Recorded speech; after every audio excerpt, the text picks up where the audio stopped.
Hare Krishna, welcome all to the session of question and answers. Today's subject will be soul and body. Hare Krishna Prabhu. My first question is, why do we need to know about the soul? Why we should not know? Suppose I ask you what's your name and you say, I don't know. So the first thing a person should know, who is he? Even when you go anywhere we say, please introduce yourself. That is the first thing. So we should be interested. Prabhuji, I can see myself as this body. Then how do I say this I am this soul? Now you are asking a question that, how do I know what I know? In fact, in English it is known as epistemology. How do we acquire knowledge about the soul? Any knowledge, particularly about, we want to know, I say I want to know about the soul. But the point is, do you know how to know what we know? I have to bring this because it has to go systematically. So there are three ways we can know. We can know anything by prataksha, we can know by anumana, we can know by shabda. So now can you elaborate more on what are these pratyaksha, anumana and shabda? Prataksha means just like you are seeing me now, I am here. You can say, yes, I believe what I see. But then there are limitations with prataksha because senses are limited. You cannot see so many things. You cannot know what's happening in another room. You can't say, I accept only what I see. This is limited. It's like you see a sun. Now when you see the sun, we can know that it's a hot plate in the sky. But if you go a little more, it's not that. It's a full big planet. Another reason is that if we can understand, if we can hear by shabda, then we know something more. And what is that we know something more? That it's a massive planet, millions of times or lakhs times bigger than Earth. So then the knowledge becomes more perfect. If you hear jnana chakshuhu, an animal, he is limited to see things by his senses. A man should not be limited to prataksha pramana. He also has shabda pramana. Oh, it's like that. Then he sees the things differently. So prataksha is limited. Then comes anumana. Anumana is a hypothesis. So there is a sound outside. It must be rain, but may not be. And then shabda. Shabda means to hear. So the Vedas, they reject the prataksha pramana because of four defects. And the four defects being my senses are limited. And I easily get into illusion. I make mistake. And on top of all that I cheat.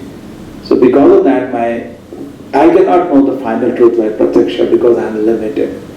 These four defects are part and parcel of my system. So through the system I am trying to know the truth. So prataksha is taken aside. It's not that we don't take prataksha, but shabda is given more value. And shabda means you are hearing from an authority. Higher the authority, better is your knowledge. Knowledge is not from prataksha.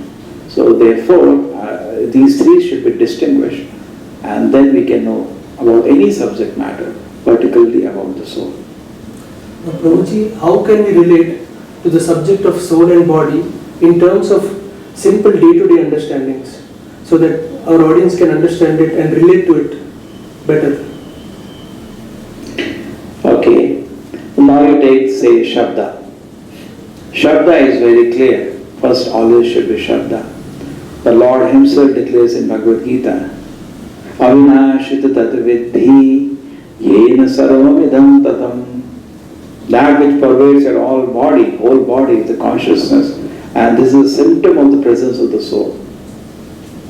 So Krishna is declared in Bhagavad Gita, Antamanta ime deha nitya ukta sharirinaha. This body is dead. It has anta, but soul is eternal. So we got another reason. So this is the shabda. And then we can also understand the great acharyas. They were not like us, who cheat. But they were very honest, very pure. Spotless lives they live. They have no business to cheat anybody. And authorities like, we don't find such great authorities today, like Vedavyasa, Narada, Asita, Devala, Madhvacharya, Ramanujacharya, Lord Chaitanya, so many great authorities, they unanimously declare, I am not body, I am spirit, soul. So there must be some point. Such great people are saying, who have no business as cheaters. So these two authorities, the Lord and the great acharyas, Lord means it includes the scripture because his words are the scripture. Then another reason can be, if you take what we see in this world, I see my body is changing, but I remain the same person. I had a childhood body, you had a childhood body, but it's not there today. But you are there. What is the substance? What is the personality which is remaining constant? How? My individuality is maintained. My identity may be changing. I am a child, I am an old man, but I remain the same person. And then another point can be that my body is made up of so many things. That I say, if these things are all dead, that like bones, muscles, everything is dead, but I am the conscious personality. So bone is not conscious, atoms are not conscious, nothing is conscious, but I am conscious. What brings out consciousness? We are not able to see. To this day, nobody can explain the source of consciousness. And here we are giving a model which explains that. And then another point is the dreams. We all get dreams. At the time the body is resting, what we are thinking. And then the fourth can be the spontaneous reincarnation memories, which are recognized in the Vedas as Jat Smriti. We remember our past life, and many people, even some scientists have done some research and they got some evidences that actually people did remember their past life. And then the last point can be the fifth point, that if I was a body, I should have been very happy by sense enjoyment. It's not. It's not. So that means there is something wrong in the whole thing, and we are proposing this whole thing that you're not the body, you're a spirit soul. So this model of ours, that I am not body, I am spirit soul, is able to explain this five phenomena which I said, added back by the authorities of Shastra and the Acharyas. Now Prabhuji, we live on the level of experience. As the saying goes, seeing is believing. Then how do I and when do I experience this soul? Like I am looking at you and I can feel your presence. When do I feel and realize the soul? If you are interested, the first thing I said that you see that different observation in the world, which my model is, that I am not the body, I am soul, is satisfying, it is explaining. And it is backed by the great authorities. Now you become inquisitive, okay, this has great authorities, but can I see? Yes, but you have to follow the process. You have to do the experiment. Yourself, you have to do the experiment and see the process is given, and that is yoga. Yoga is called, what we said in the beginning is sambandha. This is the body is a machine and I am the driver of the machine. I am giving a picture. I can see the body, but I can't see the soul. So how are they related? The soul is the driver. You are the soul. Many people say I am the body and there is soul inside. No sir, I am the soul and the body is outside. I am the soul and this body is like a machine which I am using, just like a driver drives a car. But you say, how do I see the driver? I can see the body, I can see the car. So you want to see the driver, you have to follow the process of yoga. Okay? And the only yoga which is recommended for Kali Yuga, Hare Nama, Hare Nama, Hare Nama eva kevalam, Kalo nasti eva nasti eva nasti eva gatiranita. In Kali Yuga there is no practical yoga except the chanting of the Hare Krishna Maha Mantra. Prabhuji, having explained about the soul and the relationship with the body, how do a person practically apply it in one's life? Prayojana. So Sambandha was trying to understand the relation between the body and soul. Avideya was the next step, wherein we come to know the process, and that will talk some other time, a process of yoga, and why do I recommend chanting of the Hare Krishna, Krishna Krishna, Hare Hare, Hare Rama, Rama Rama, Hare Hare. When anybody begins the chanting, the first gift will be of the Lord. He can realize he is not the body and soul. But then, if I realize this, what happens to my life? Do I become a sadhu or do no? Your perspective changes. Just like Arjuna was in the battlefield, he did not abandon anything. He started looking when he heard the knowledge of the soul. The same battlefield was there. There was no difference. Same warriors were there. Everything was same. But you started seeing things in a new way. So your whole life changes. Just like you're driving a car. Now you come to know you're not the car. It makes a difference because not only you take care of the car, you take care of yourself. Then you come to know what are my requirements, what am I seeking in this world. I'm not the body, I'm soul. And then the body dies. I feel so much anxiety. There is no more anxiety. No more any anxiety. Bhagavad Gita is Brahma Bhuta Prasannatma. This is understanding of the soul is the preliminary knowledge, the beginning knowledge in spiritual life. But just by understanding that, you become joyful. Why? Na shochati na kanshati. No more any anxiety. Because I'm going to die. What's going to happen to me? Where do I go in the next life? That's fine. Now all that will come. Next questions. Maybe some other class. But the point is that no more anxiety. Why? Because the soul cannot be killed. You become very peaceful and blissful. Thank you for answering all our questions, and you have cleared all our doubts. And we shall take many more questions in the next sessions. Until then, Hare Krishna.